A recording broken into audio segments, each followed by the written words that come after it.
Should you stay at Gaylord Palms?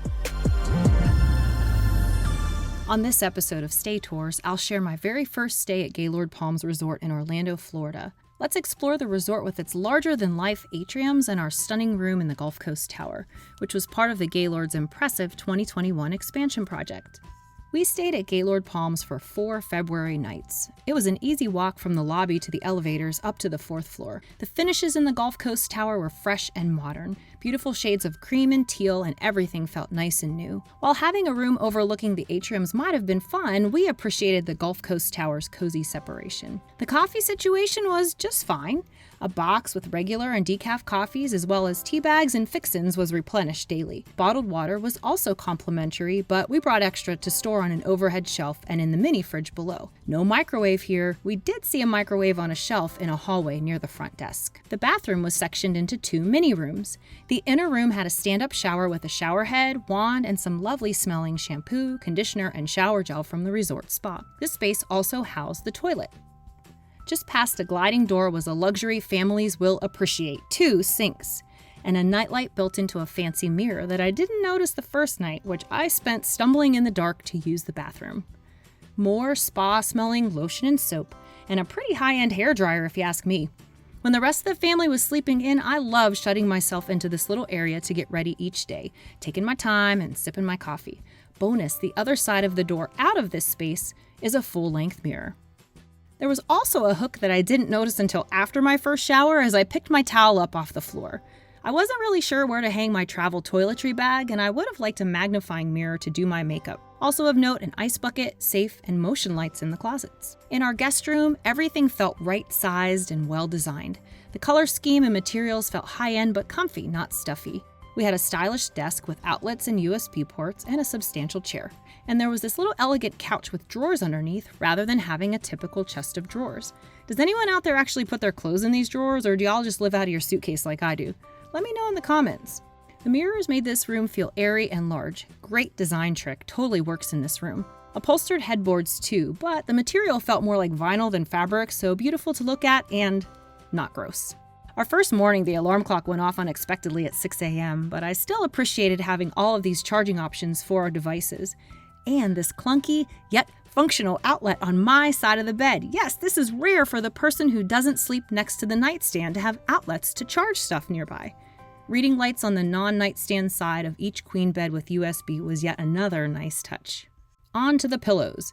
No feathers, so good for the allergic, and they were kind of lumpy, which can be good because they can be shaped. The bed was firmer than I'd like, and the covers were too lightweight. It was like having 2 flat sheets. I prefer a more substantial cover. I love when the HVAC vent is not blowing directly on me when I'm trying to sleep. Ours vented sideways, and I was grateful. Is anyone else out there super picky about the HVAC situation during your hotel stays? I do not like sleeping in a wind tunnel. A peek out our floor-to-ceiling windows revealed a stellar view of Cypress Spring Water Park. I never got in the water, but some folks did. I could hear the music thumping outside at 8:30 a.m. sharp each morning, but it wasn't a bother. It certainly was kinder than an unexpected alarm clock. Up next, let's get out of this room and check out the atriums. From the 4th floor, the Gulf Coast Tower elevators are closest to the Everglades section of the resort, and I love strolling through the raised boardwalk, especially at night when they turn on the sound effects of crickets chirping. Each guest room area was named after a different Florida region. Pretty cool. Roaming through all the winding paths was just lovely. Several times we walked around and thought we had taken a familiar route, but we kept finding ourselves walking around areas we hadn't been before. In the main huge atrium area, there was a wedding venue all set up the night before. Absolutely stunning. Just look at this place. I can understand why folks might stay here as their destination, especially in warmer weather. We took an elevator down to check out the spa area and had to follow signage to find the arcade tucked into a corner. The smells from the nearby spa seemed to seep through the walls. It smelled so good in here.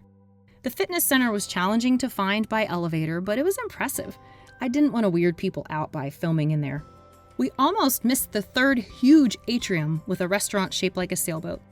We also discovered a little bridge over Gator Springs that's appropriately named.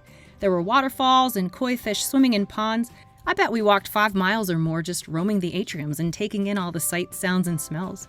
We never ate at any of the restaurants, but there were many offerings, as well as several gift shops and a quick stop market for grab-and-go goodies.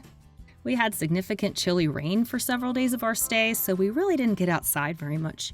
There was a large turf area near the water park pool, slides, and lazy river. We have to go back during warmer weather to take advantage of everything there is to do outside. We also enjoyed exploring the convention center areas and watching folks from wedding parties and business events bustling around. So why'd we stay at Gaylord Palms Resort in February, you ask? To attend our first FARTS, EPCOT's International Festival of the Arts. Check out some highlights.